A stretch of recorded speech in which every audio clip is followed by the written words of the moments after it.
Thank you so much, Osprey. I think what Jim has created here is so gorgeous.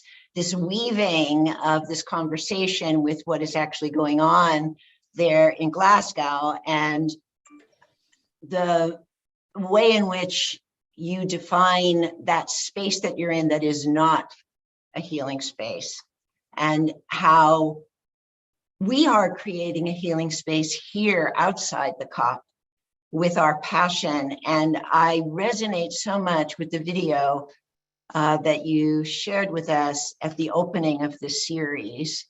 And I reiterated to myself after watching that, I will not allow my children and the children of the future to be sacrificed to corporate greed. That to me is the healer and the warrioress coming together. And the actions that we take out of that spirit, I believe, are really what this gathering is about, what the Global Regeneration Corps is about.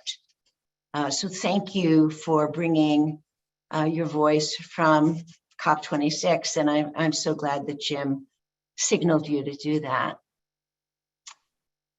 And this is a good segue, I think, to Dr. Clara Willocks. And the thing that I want to say before Claire speaks is that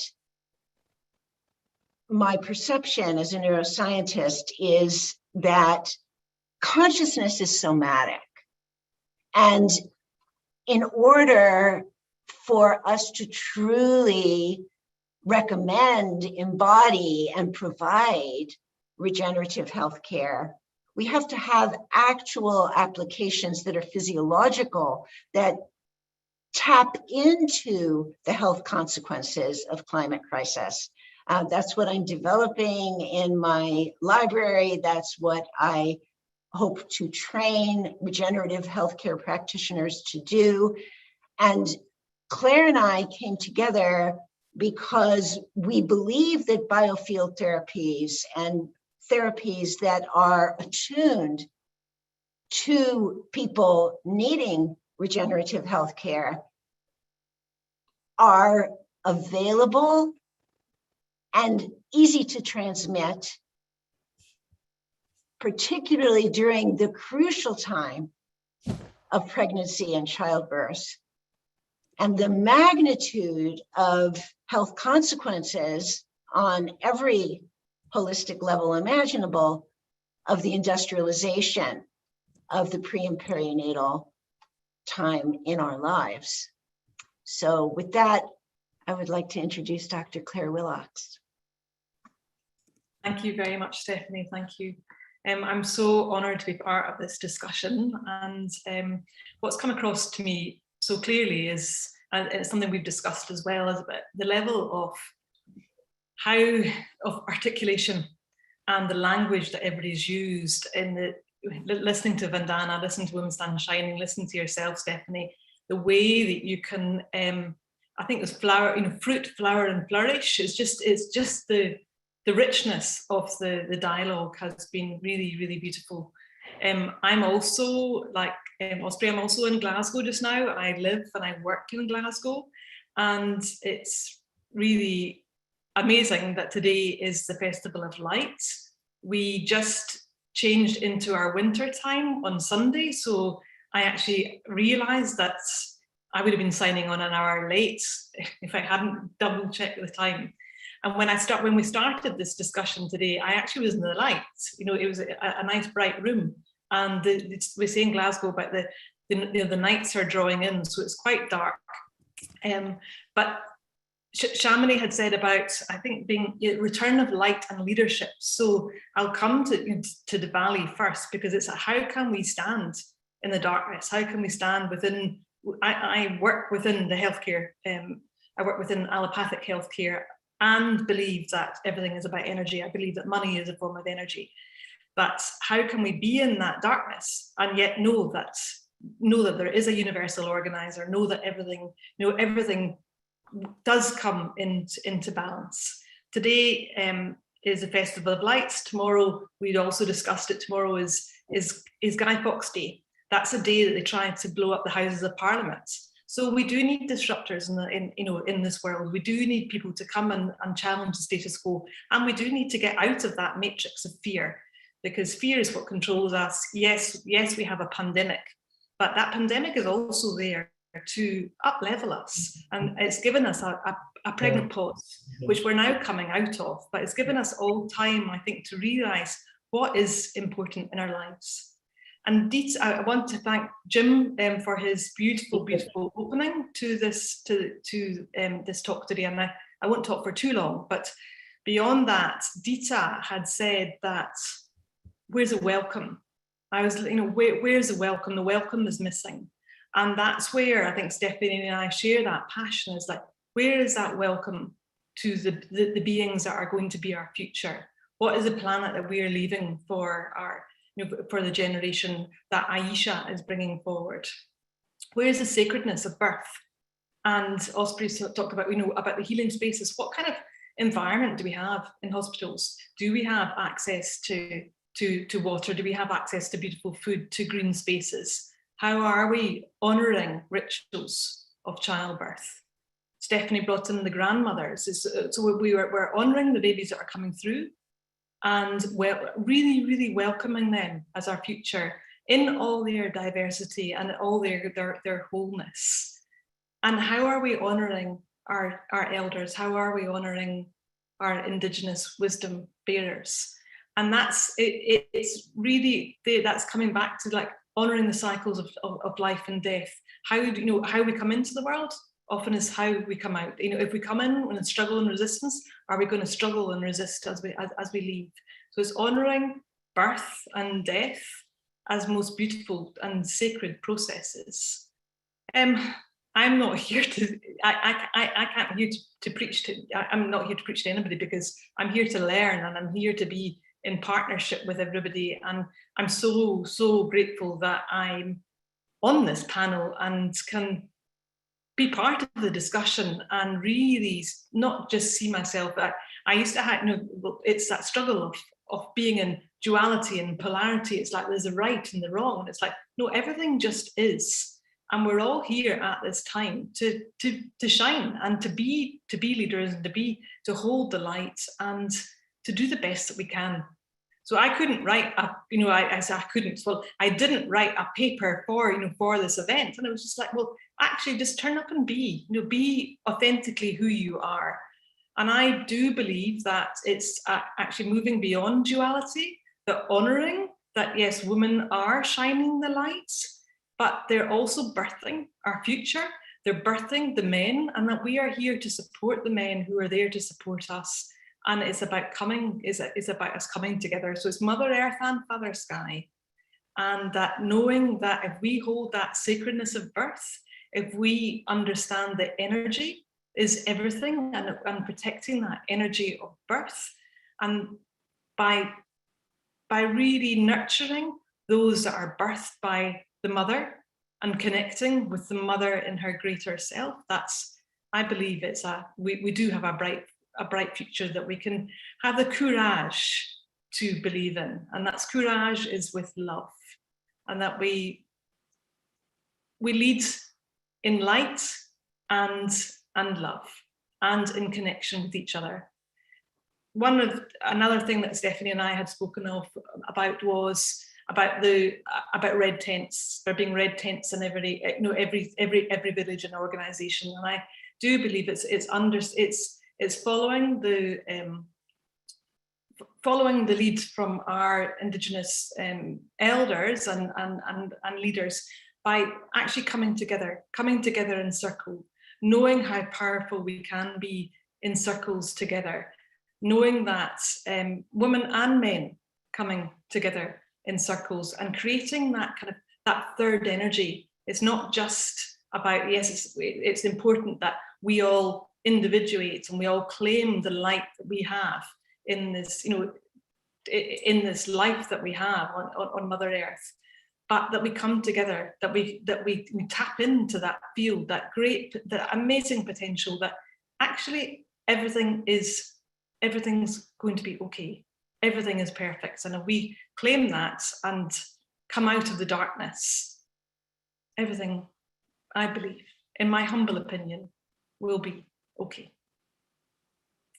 So I had so much else to say, because I listened to absolutely everybody. I listened to Vandana saying about the chemical empire, and I remember Michelle O'Donnell wrote that, the book about childbirth in the age of plastics, and that was in 2011.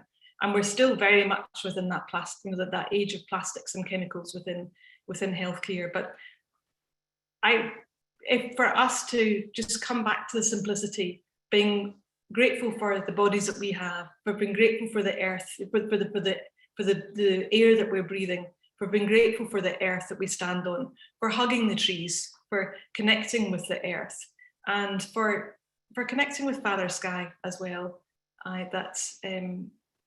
We're here for a reason, and that reason is to shine our light on our leadership. So thank you very much. Thank you, Claire. I want to speak to one question. I find it difficult to follow the chat when I'm so absorbed with the panelists, so forgive me for that. I did notice one important question was a request for the definition of regenerative healthcare. And I'd like to respond to that by sharing with you some of my own research that's coming out in my book that'll be released next year, which is called A Memoir of an Embryologist, How I Discovered the Secret of Resilience. So my investigations into human development really inform me of the true meaning of regeneration and resilience. And that true meaning is our birthright, and it's a physiological somatic birthright. It is encoded within the nervous system, within the human nervous system. There is capacity for resilience beyond anything that you could imagine. And that is what lives underneath the trauma. That is what lives underneath the despair that we're all dealing with, that I can tell you, honestly, I deal with every day. I find that this time that we're living in is a time of great activation for me as a survivor of domestic violence, as a survivor of sexual abuse, as someone who didn't learn about human resilience from my own family members. And I am so thankful that many of you did, but I did not. I learned about human degradation from my family members. And it is my investigation into the causative factors that would allow people to lose the connection with their original brilliance and their resilience that led me to understand the regenerative capacities that are accessible to us within our own physiology. And I am profoundly grateful that I have discovered that my own evolution takes me into places that are a total surprise to me. The fact that I'm here with you, that I have brought you all together, that I posit a cultural library of regenerative health resources is the evidence that instructs me continuously of the power of human resilience, and tapping into that, accessing that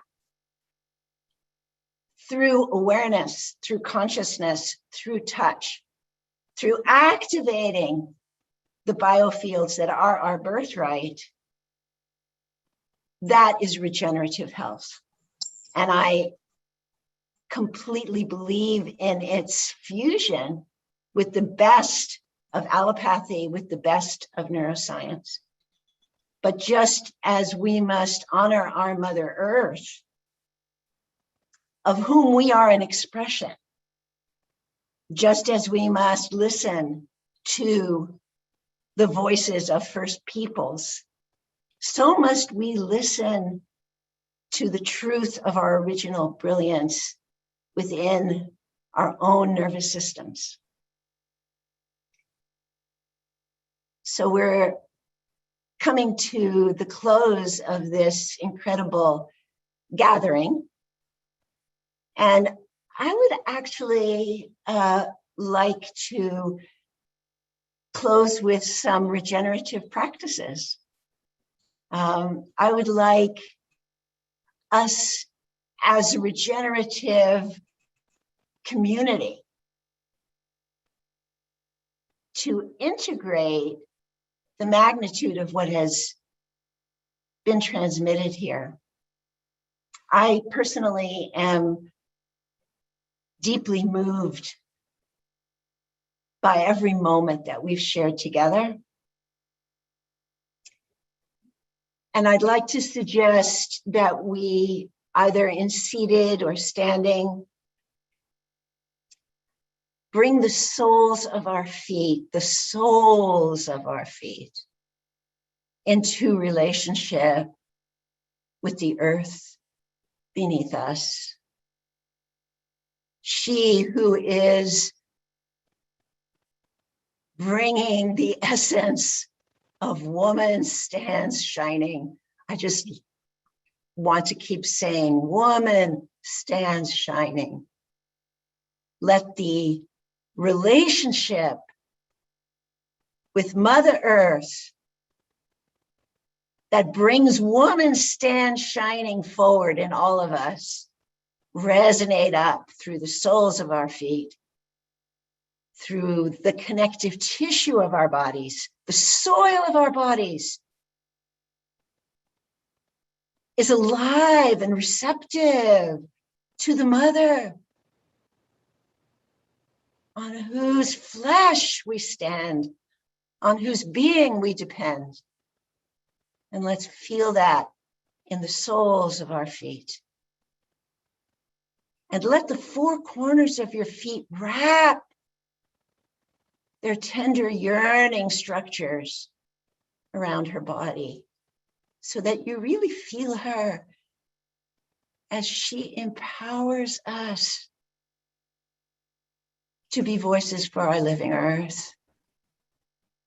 This is where we become a regenerative health core, from the core of our beings. I'd like to invite you to place your fingertips, any fingertips, right under the collarbones. So let whatever fingertips fall there. So my middle fingertip, very top of the finger, is falling right under the bony protuberance of the clavicle. And then let the palm of your hand rest on your chest, right above your breasts. The sacred site under the collarbone is called the wings of the heart. And the place where your palms are resting, that connective tissue right above the nipples, is called the mother. So with the soles of your feet embracing her flesh, the palms and the tips of your fingers sending instruction to your body to open to her guidance. Let's all breathe together.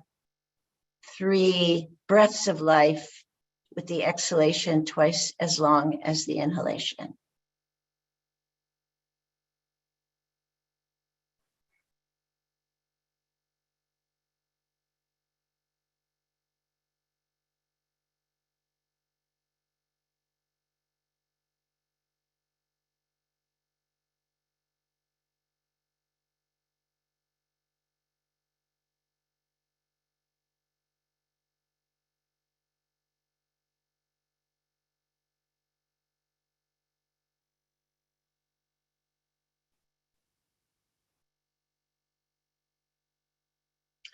If you feel as I do,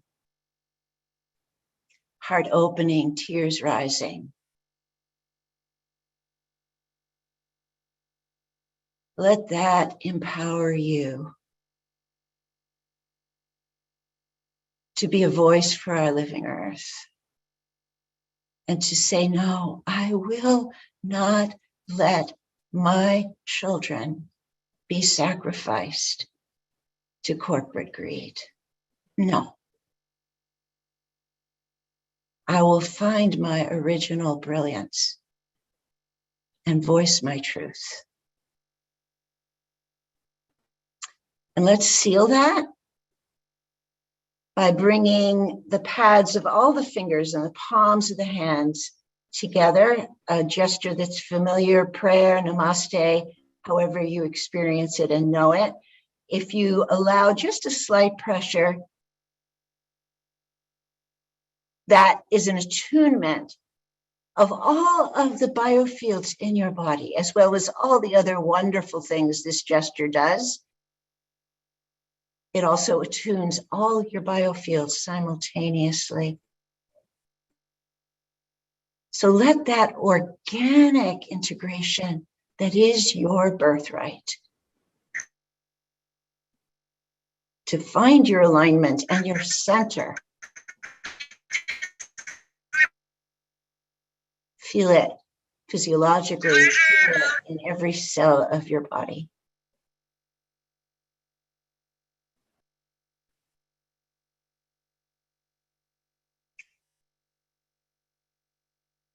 And I see that Jim, I believe, has returned. And so, Jim, if you can make the appropriate administrative closure that I have utterly neglected, I would be grateful.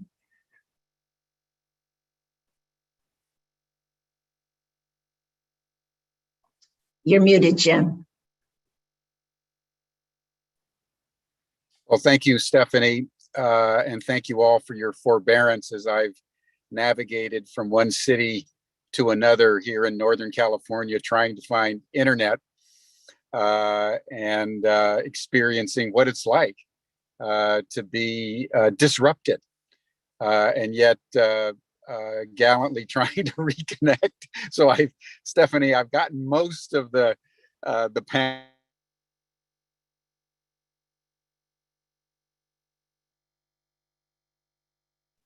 You're frozen there, Jim. Yes, looks like Jim's internet is still challenged. So I'll do my best. And Jim, you interrupt me if you can. I want to send people to the Hive to register for the Global Regeneration Corps, to make your place there so that you can connect with people around the world who you can engage in solutions-based activism with. Climate change and consciousness. I don't know if anyone was able to put the links in the chat. I didn't do that, but you can find us. The paradigm that I have developed of a regenerative healthcare cadre, all of that is available on the Ubiverse. And you can find me easily through climate change and consciousness and the TARA approach for the resolution of shock and trauma, which is my design. I want to express an, oh, is Jim back? No, sorry. I just wanted to say, want to make a group photo, please. So if everybody on the panel can turn on the video, we will make this group photo. Great. That's awesome. How wonderful. So if everybody could turn on your video, that'd be amazing.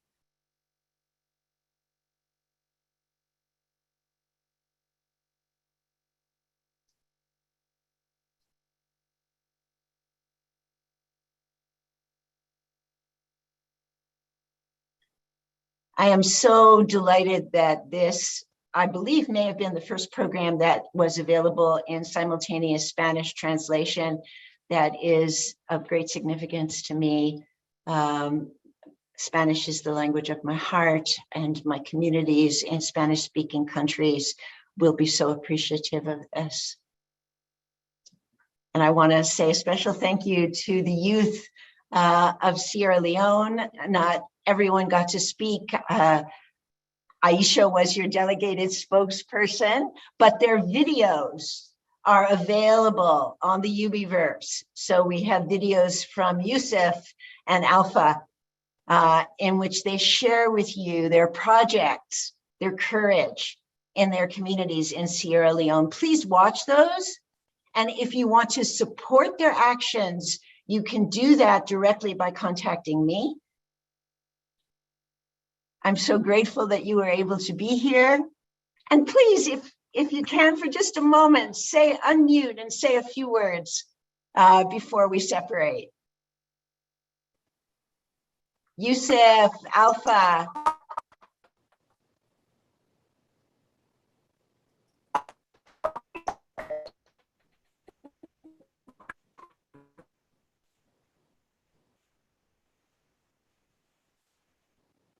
Yusuf, can you unmute? We'd love to hear your voice.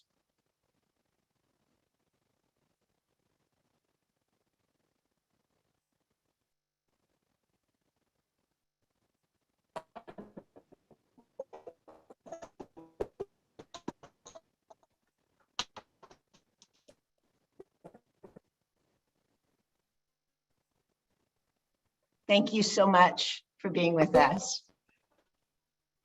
Thank you, Yusuf. Greetings. And Al Haji and Adamazit. Hey!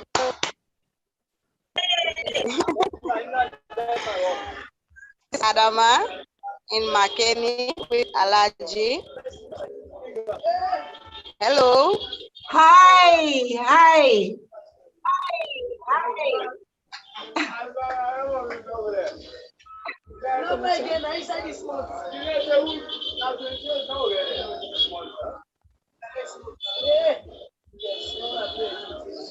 And perhaps you can join. There is a group that will meet after.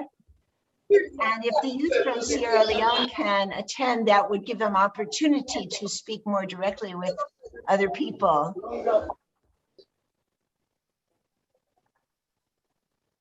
Thank you, everyone. And after chat and Zoom link, is it in the chat? It is in the chat, yes. And it's just been posted again.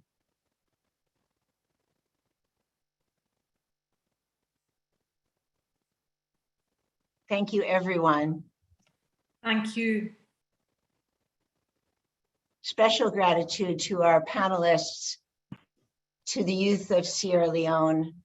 I want to honor Michelle Wilcox, who has been the liaison in the background. She is an eco-auntie, to coin the phrase of one of the climate change and consciousness community members, Lisa Rimbach, has created the eco-auntie movement. We're all eco-aunties. Thank you. I also want to mention Sue Lennox and Youth Leading the World, Oz Green, the projects that we're supporting in Sierra Leone are a fusion of support networks from Oz Green, Youth Leading the World, Climate Change and Consciousness, and now Humanity Rising. So everyone coming together to support the efforts of the youth in Sierra Leone. We also have Walking the Land projects on other continents, all a part of Climate Change and Consciousness. So please check us out, and you can contribute to supporting the youth movements throughout the world. Regenerative health personally, collectively, and always for our Mother Earth. Thank you, everyone. Thank you, Stephanie. Tomorrow we will be on day 5. The theme will be the Earth Charter 2.0. I'm joining the after chat. I hope to see you there, friends in Sierra Leone. I'm clicking on the I will next join it Zoom. also. And Georg, are there any other administrative messages that I have failed to mention? No, we're good for today. Thank you so much, and Okay. see you tomorrow, hopefully with Jim. Thank you very much. And I will get into the after chat. Okay, thank you.